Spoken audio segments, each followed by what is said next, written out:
Thank you. How many of you, this is your first conference, how many of you were at the conference in 2006? Wow, that's awesome. 2008? Yeah, quite a few.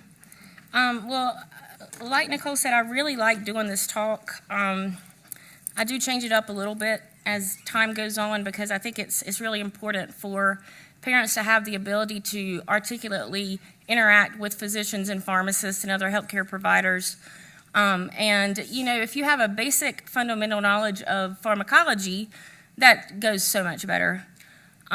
This time I've decided to start, I'll go ahead and go through the objectives. I've decided to start just with the practical advice because it seems like as I go into this talk, I usually do the practical advice last, and it's kind of, most people think that's the most important. And so I'm going to start with the practical advice and then go through some of the pharmacology training that we're going to do today. So at the end of the talk, you should have a better understanding of pharmacokinetics and pharmacodynamics, absorption, distribution, metabolism, and excretion of drugs, and also look at anti-epileptic drug interactions and understand why the interactions occur, and also recognize that not all interactions are bad. There are some good interactions, and they're synergistic. So, and then we're just going to talk about the pharmacology of some of the AEDs we've already gone over, but how to discuss how these drugs work and how you take them with healthcare providers. So, again, we're going to just talk practical advice. And a lot of this is just very common sense. Follow through with the blood monitoring of drug levels when appropriate. And you're going to learn more about that today as we talk about absorption, distribution, metabolism, and elimination. How many of you use pill boxes, pre-filled pill boxes, to keep up with when you give your child the medication or your adult? I have found it really, really useful. The reason is because even the best parents, which we all try to be, really sometimes forget when they give the drug.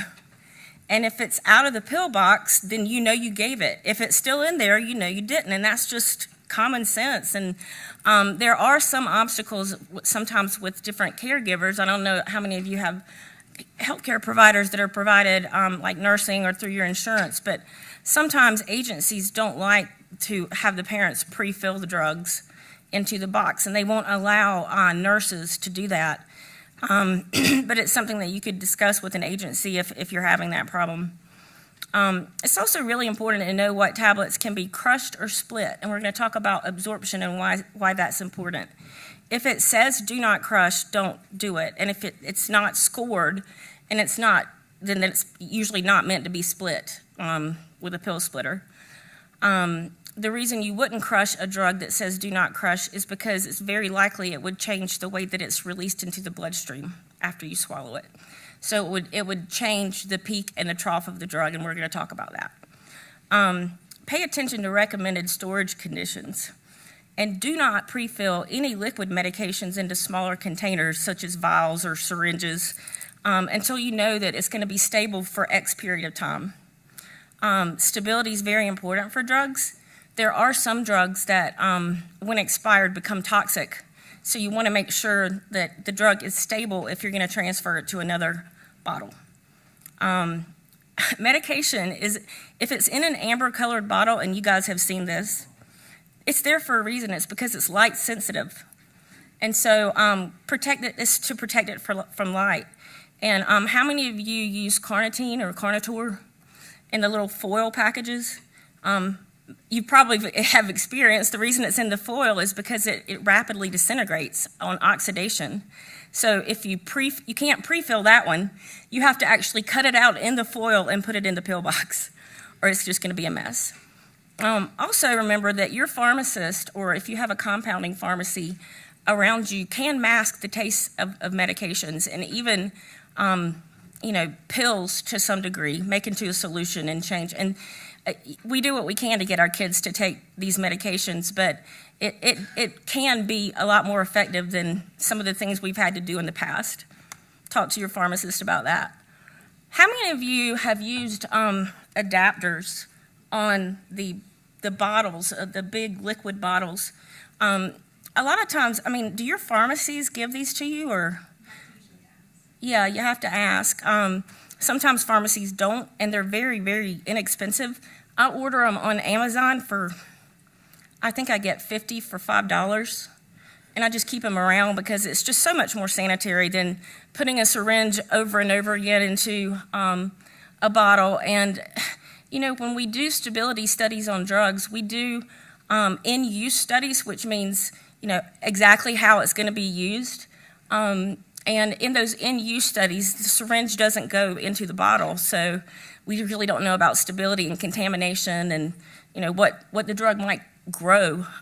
So mind that. And then obviously watch carb content on ketogenic diet. It's a good time to switch from tablets to capsules. But even in little things that you might think, just giving a little bit of an acetaminophen dose to your child with a ketogenic diet can really mess the diet up tremendously because of the sugar content. Always do the sugar-free and always look. How many of you use a ketogenic diet right now? Okay.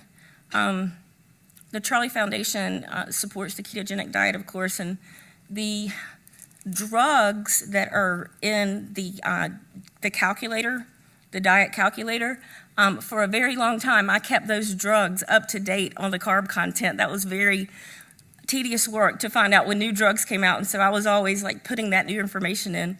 But that is reliable information, and so that's a good source to go to.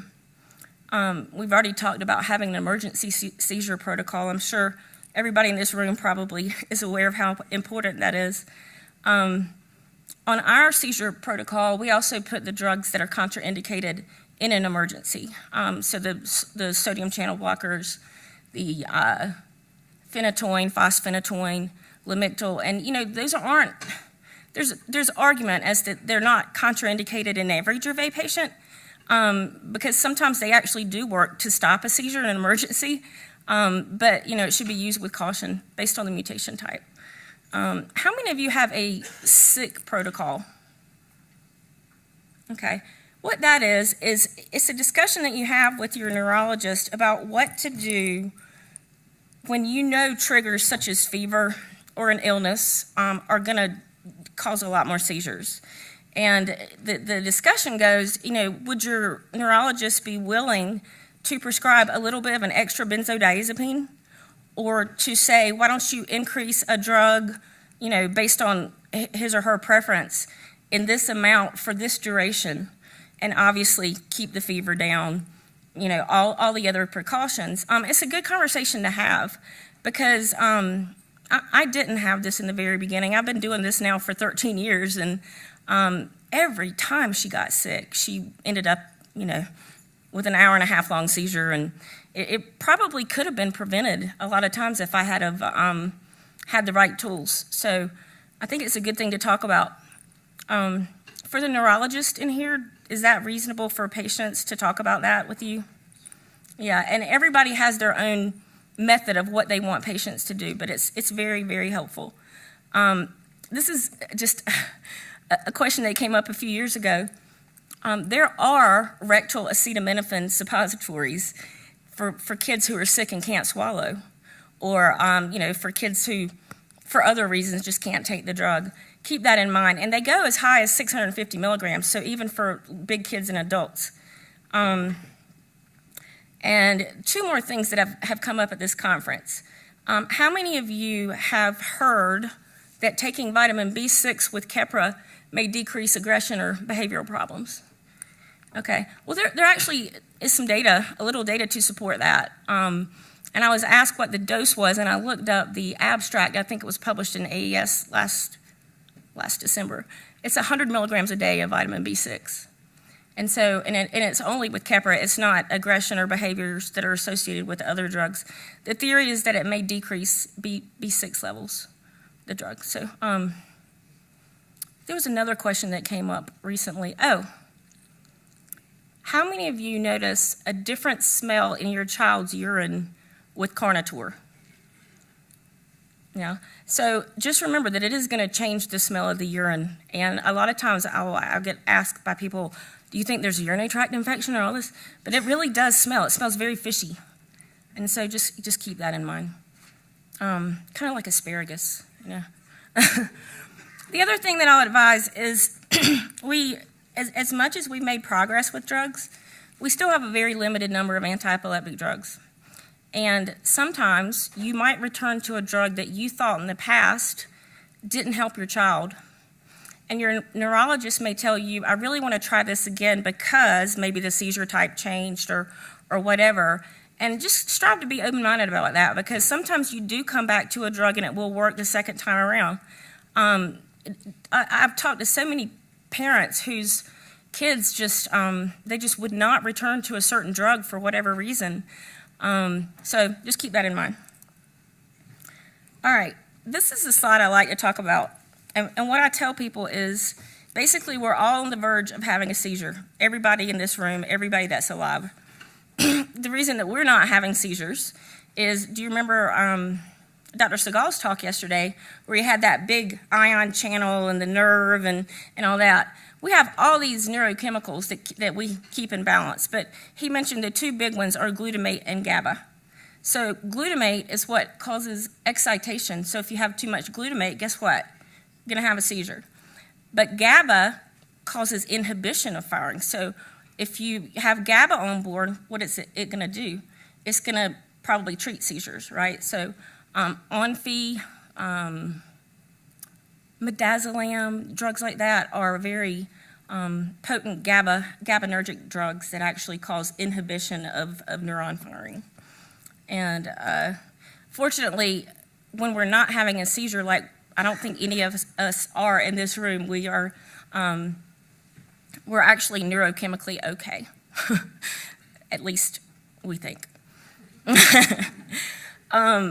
So how many of you know very much about kinetics or pharmacodynamics? Let's talk about it. So very simply, pharmacokinetics is what the body does to a drug. And pharmacodynamics is what the drug does to the body. So sometimes people, I guess, just don't stop and think, how is it that I can swallow a pill and it can affect my brain? Well, there's a long process to that. First, the drug has to be absorbed. And if it's a pill, it's going to be absorbed through the GI tract, right? If it's an IV drug, it just goes straight into the bloodstream. And whenever it gets to the bloodstream, it does its action through whatever mechanism of action the drug has, typically involving certain receptors.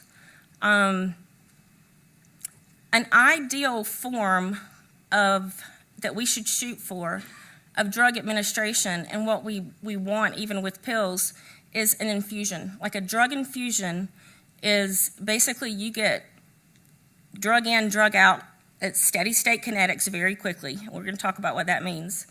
The problem with pills is that each time you give a pill, you have to go through the absorption, the distribution, the bioavailability again and again.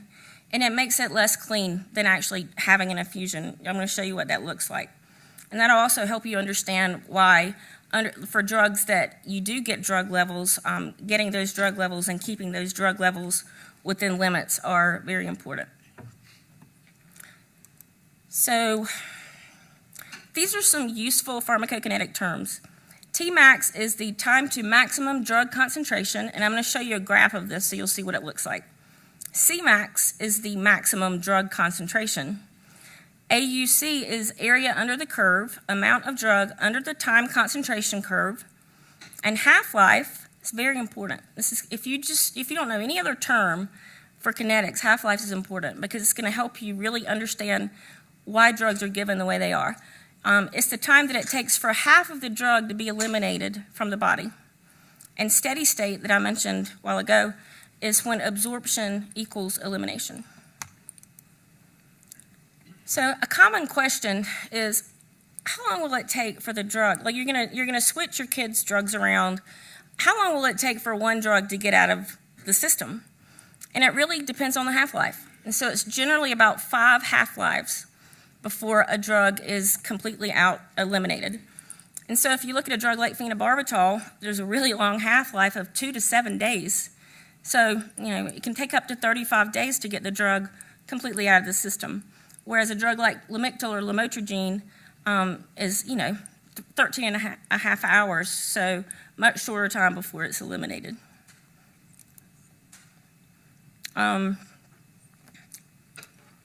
So this is the aspect I was talking about with what is an ideal release of a drug. So this is basically what an infusion looks like.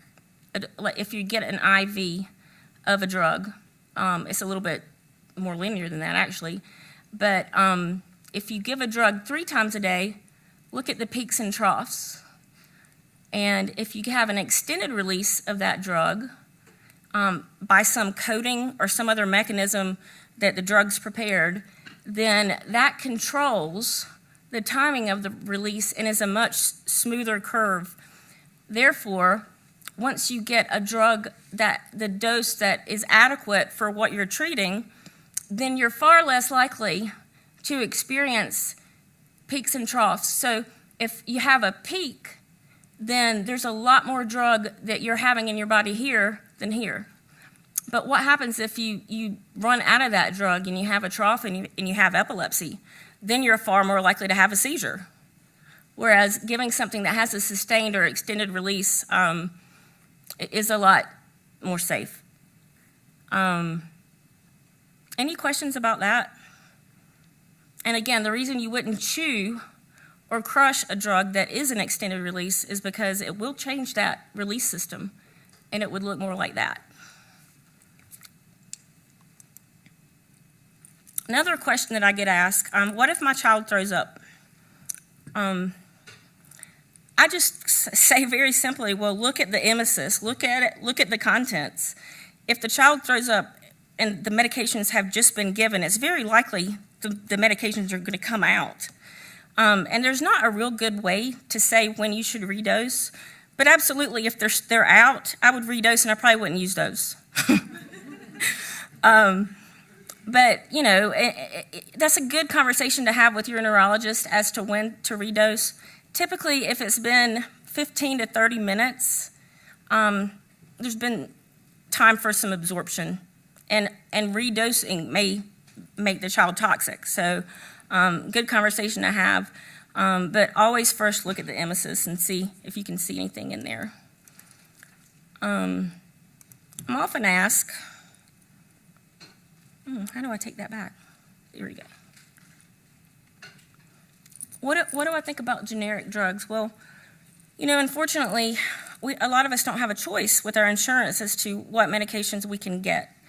A lot of the epilepsy societies and different organizations have a stance on using generic drugs versus brand.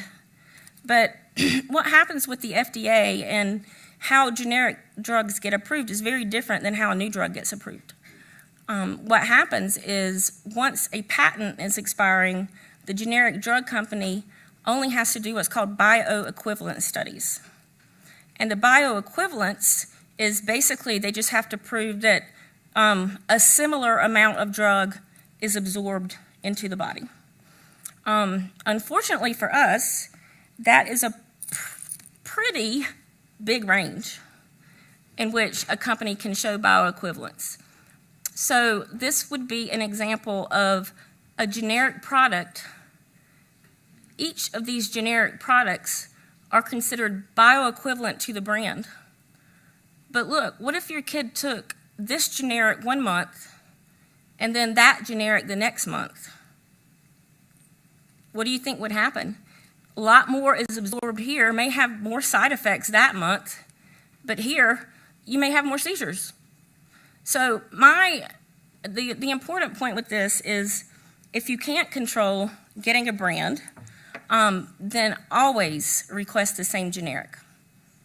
Because the problem is these pharmacies get whatever is the cheapest supply they have, and that's the way they make money.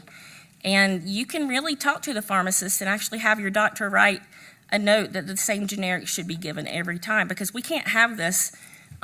Drugs for epilepsy are what are called drugs with a narrow therapeutic index, particularly if you have to monitor drug levels.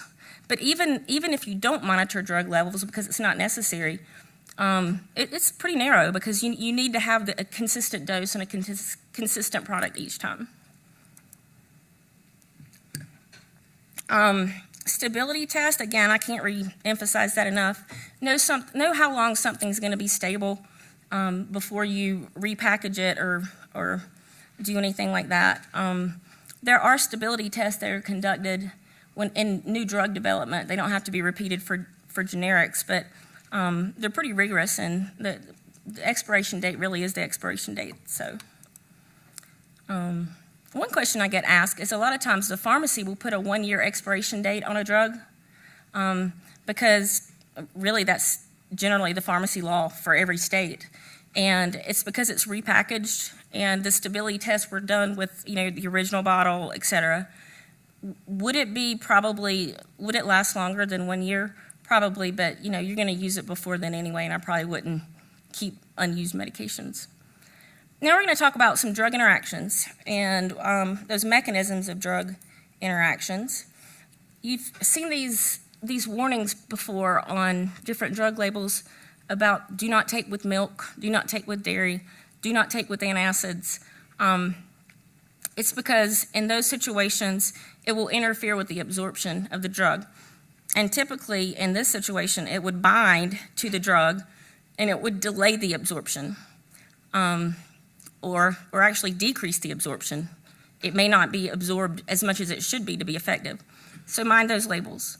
And then when it gives you directions on taking on a full or empty stomach, that's because pharmacokinetic testing, actually in healthy people, is required for drug development, and also pharmacokinetics are done in the patient population in which the drug is being developed. But if the stomach is full or empty for certain medications, it affects absorption. And so if it says take with food, then the kinetic testing showed that, or it was a fed state during testing, and it's going to be optimal for you to take with food. So we did have some discussions already about pharmacogenomics. There's genetic variability that's known as polymorphism that influences metabolism of drugs. How many of you have children that were POLG DNA tested before they were put on valproic acid? Is that standard now? It's not. What if you get an epilepsy gene penalty on it? Oh. Okay, so it's already there. Awesome. This valproic acid still has a warning for use for causing liver problems in patients that are under 2. But it was determined that this gene was responsible, by and large, for this liver problem. And if you get tested and you have this POLG, it's a mutation, right? Is it Alpers syndrome? It causes this disease called Alpers syndrome, and those were the kids that were affected by liver toxicity that were less than 2. So this has really come a long way, because 13 years ago, the neurologists were scared to put the Dravet kids on, even though it's been sometimes a very helpful drug for Dravet. Another interaction is the inhibition of enzymes. And with Dr. Segal's talk yesterday, he talked about some drug interactions with certain drugs, particularly, I think he mentioned Epidiolex. The way these drug interactions work is they compete for the same enzyme that the drugs are metabolized by. So if you inhibit an enzyme, if you have a drug that's an enzyme inhibitor, what it's going to do with the drug that it interacts with is actually make the drug levels go higher, because the enzymes are what's responsible for breaking down the drug, simply put. And so what do you think happens when you have enzyme inhibition and it's going to be a known drug interaction? Typically, the doctor will reduce the dose of the drug that it's going to interact with. And because it's anticipated. And then we don't use these drugs by and large for Dravet syndrome, but is phenobarbital still used at all? 5 minutes, okay. But these drugs can actually increase enzyme activity. So when given with a drug, the enzymes would actually be ramped up, which means that the drug would be metabolized faster and drug levels would be lower. And these are a lot of the older drugs that were used for epilepsy. There's antagonistic interactions, which simply means there are certain drugs that can increase the risk of seizures and lower the seizure threshold. This is some examples of these drugs. And then synergy. Polytherapy is required for Dravet syndrome most of the time. And the classic synergistic cocktail is stiripentol, clobazam, and valproic acid. Again, this is a drug interaction between stiripentol and clobazam that actually increases the level of the metabolite of clobazam, which is actually about as active as clobazam. So it gives you like a 2-for-1. Always think about medication changes, even herbal things that could interact. This is a list, a really short list that I know actually can alter drug metabolism of drugs that are metabolized by the route anti-epileptic drugs are. And then there are herbs that actually can decrease the seizure threshold and increase the potential for having seizures. So I hope this was helpful. I hope that it gives you some basis to talk and some understanding when you talk about your drugs with your physicians or your other healthcare providers. And are we going to do questions later? Okay, thank you.